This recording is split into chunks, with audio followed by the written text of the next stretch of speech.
Hello বন্ধুরা, আমার একটি নতুন ছোট্ট ব্লগে তোমাদেরকে এত এত ভালোবাসা। তো দেখো বন্ধুরা, এখানে আমার ছেলে আর শাশুড়ি মিলে এখানে এটাকে কি বলে বলো তো, মোচাটাকে ভালো করে ছাড়িয়ে নিচ্ছে। তো দেখো আমার ছেলেটা কত সুন্দর করে ছাড়াচ্ছে।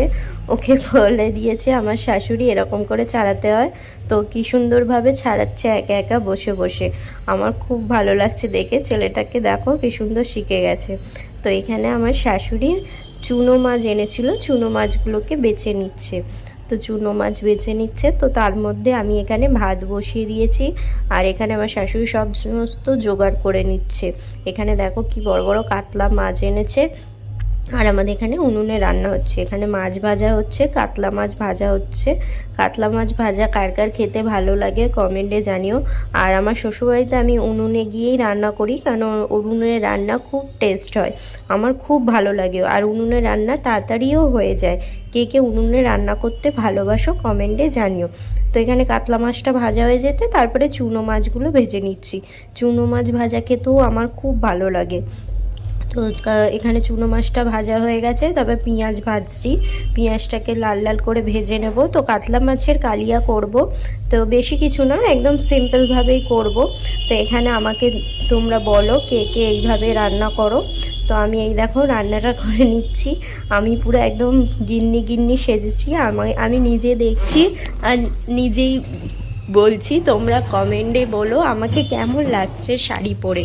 তো দেখো এখানে আমি রান্নাটা করে নিচ্ছি। পেঁয়াজটা ভাজা ভাজা হয়ে গেলে টমেটোটা দিয়ে দিলাম। টমেটোটা দিয়ে ভালো করে নেড়ে নিচ্ছি। নেড়ে তারপরে তোমাদেরকে দেখাবো আমি কিভাবে রান্নাটা করেছি। তো দেখো আমাকে শাড়িটা পরে কেমন লাগছে তোমরা কমেন্টে জানিও।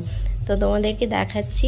দেখো এই দেখো পেঁয়াজ আর টমেটো দিয়ে ভালো করে নাড়া করে নিলাম।